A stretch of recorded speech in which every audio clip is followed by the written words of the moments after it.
Olá, bem-vindos novamente ao canal Bíblia em Comunidade. Nesse vídeo nós vamos refletir sobre o porquê da quarta-feira de cinza. Por que quarta-feira de cinza? Meu nome é José Olímpio, já peço a você que está chegando agora que se inscreva no canal, deixe o seu joinha e compartilhe esse vídeo para que mais pessoas possam refletir também sobre este tema da quarta-feira de cinza. Claro que para entendermos a quarta-feira de cinza, nós precisamos entender como tudo começou, a origem. E quero dizer que esse pedido para refletirmos sobre a quarta-feira de cinza é da nossa irmã Margarete. Um abraço, Margarete. Então vejamos, no início da igreja, a igreja preparava as pessoas para serem batizadas na Páscoa. É o chamado catecumenato, onde o batizado de adultos se fazia diante de uma preparação, não considerando o tempo como hoje a gente se prepara a catequese. Uma criança vai ficar 2 anos, 3 anos, 4 anos.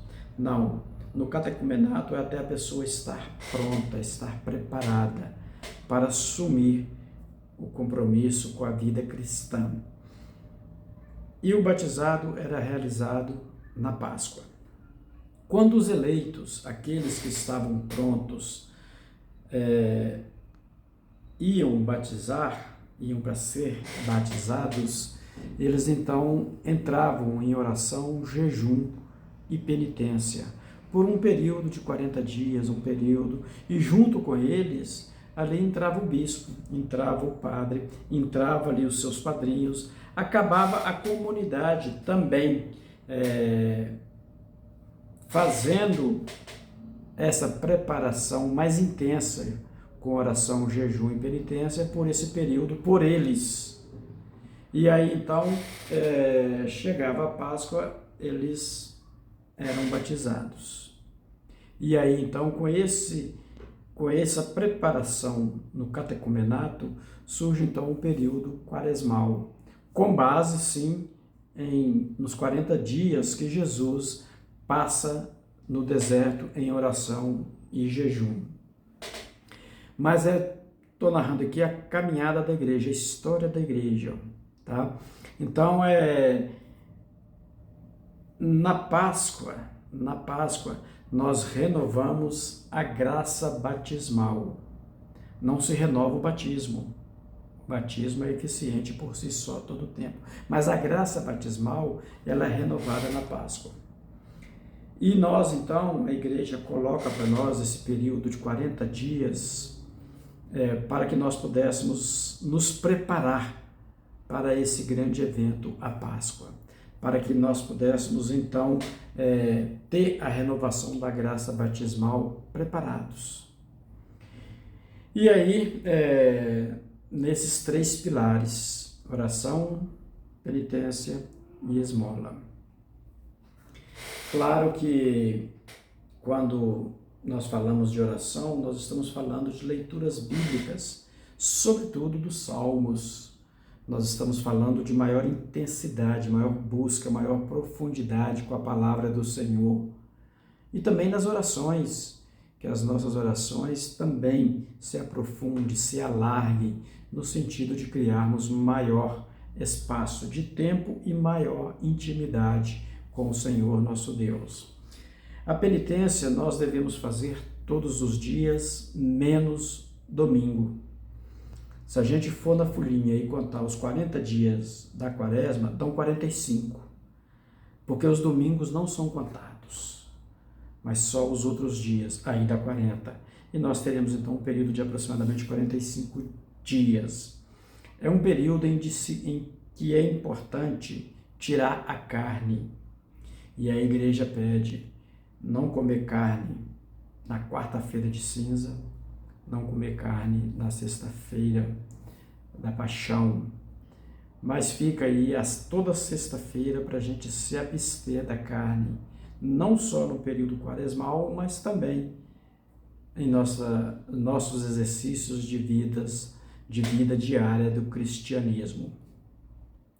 Então é importante que nessa penitência, entre o jejum não só de alimentação, mas também o jejum de rede social, o jejum de boca, de falar mesmo, dentre outras coisas que a gente nos é tão prazerosa e que a gente deveria, nesse momento, nesse tempo, né? Porque é um tempo, o tempo da quaresma é um tempo de Deus se manifestar a nós, para que nós possamos então estarmos nos preparando para a vivência da Páscoa. E a esmola é olhar para o pobre, lembrar do pobre, poder contribuir com o pobre de alguma forma, visitar os enfermos, aconselhar, promover, contribuir para a reconciliação. Tudo isso entra na esmola. Então, esses são os pilares da quaresma. Claro que o vídeo é para responder por que quarta-feira de cinza, mas era necessário compreender este preâmbulo, porque a quarta-feira de cinza marca o início da quaresma, não o fim do carnaval, mas o início da quaresma. A quarta-feira de cinza não tem relação com aquilo que você fez no carnaval, ou se teve carnaval ou se não teve. Isso importa. A quarta-feira de cinza, ela vai existir, porque ela marca um tempo de Deus, Kairos, que é o tempo em que nós devemos intensificar, olhar para nós e vermos a nossa necessidade de conversão. Nesse sentido, a cinza, ela vem do povo da Bíblia, ela vem dos judeus. Os judeus, nós temos várias referências bíblicas em que eles se colocam no pó da terra, que eles se colocam cinza sobre a sua cabeça, sobre o seu corpo, mostrando a intenção de conversão, de mudança de vida, mostrando um reconhecimento do poder de Deus em relação a nós e mostrando que nós somos pó da terra. Eu vou citar algumas referências, não vou lê-las, mas vou citar para que você possa conferir na sua Bíblia depois. Tá? Nós temos primeiro o livro do Gênesis, capítulo 3, versículo 19, onde o Senhor Deus nos lembra: tu é pó e ao pó há de retornar. Nós temos o livro de Jó, onde Jó vai se reconhecer, capítulo 42, versículo 6. Depois nós temos Daniel, capítulo 9, versículo 3. Depois nós temos o livro de Jonas, o grande profeta, né? Grande porque ele pregou para uma cidade que não era judeus, para uma cidade de estrangeiros, e ele então consegue, né, através da sua pregação, a conversão de toda a cidade. Então isto o torna grande, mas a história dele é de fugir de ser profeta. Ele é considerado um profeta pequeno, mas de um grande evento, tá?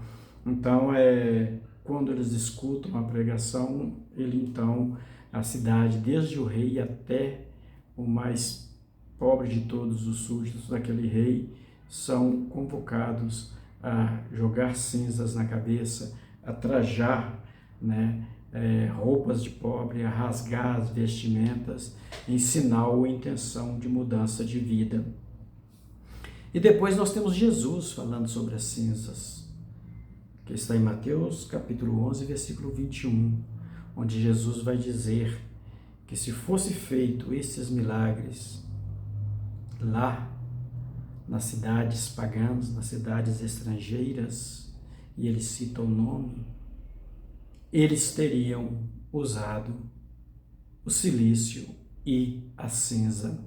Então, a cinza é uma demonstração da intenção interior de conversão. É importante lembrar que a cinza não é sacramento. A cinza não tem poder, é somente uma sinalização.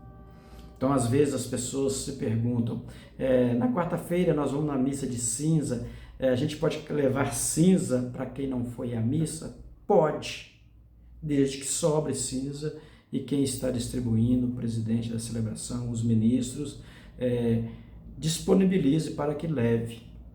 Mas é só um simbolismo, não tem força sacramental, tá? É só um sinal dizendo que nós estamos dispostos a viver esse período de quaresma com penitência, oração e esmola. Tá? E aí, essas cinzas, como são feitas? Então, as cinzas na Igreja Católica, ela vem dos ramos abençoados no domingo de Ramos. Então, aquela procissão que é feita no domingo de Ramos, são recolhidos alguns ramos que foram bentos, que participaram da procissão da entrada de Jesus em Jerusalém, e aí eles são queimados e produzido a cinza que deverá ser distribuída na quarta-feira de cinza do ano seguinte, tá? É importante que esta cinza tenha a sua origem dentro do sagrado, dentro da liturgia sagrada, dentro do espaço sagrado. Não se queima qualquer coisa para produzir cinza, para mostrar a intenção de conversão, para participar do nosso momento litúrgico e do nosso tempo quaresmal. Mas sim, vem desses ramos que foram benzidos lá na entrada triunfal de Jesus. Nesse sentido, nós não podemos produzir cinza a partir de qualquer realidade para usar, tá? E outro grande evento que acontece é Jesus Cristo, que derrama o seu sangue no pó da terra. Jesus, ao fazer o caminho do Calvário, ao cair, seu sangue vai tendo contato com a terra, com o pó da terra. Quando o centurião lhe transpassa o peito, o evangelista narra, correu água e sangue. Esta água e sangue correu por terra. E aí Jesus redime os nossos pecados na cruz, cumprindo esse ritual de colocar sobre si esse pó da terra. O seu sangue se mistura ao pó da terra. E nós devemos então lembrar-nos que somos pó da terra e que ao pó havemos de nos tornar, havemos de voltar até o dia da volta do nosso Senhor Jesus Cristo. Fiquemos com Deus, fiquemos na paz. Um abraço. Tchau, tchau.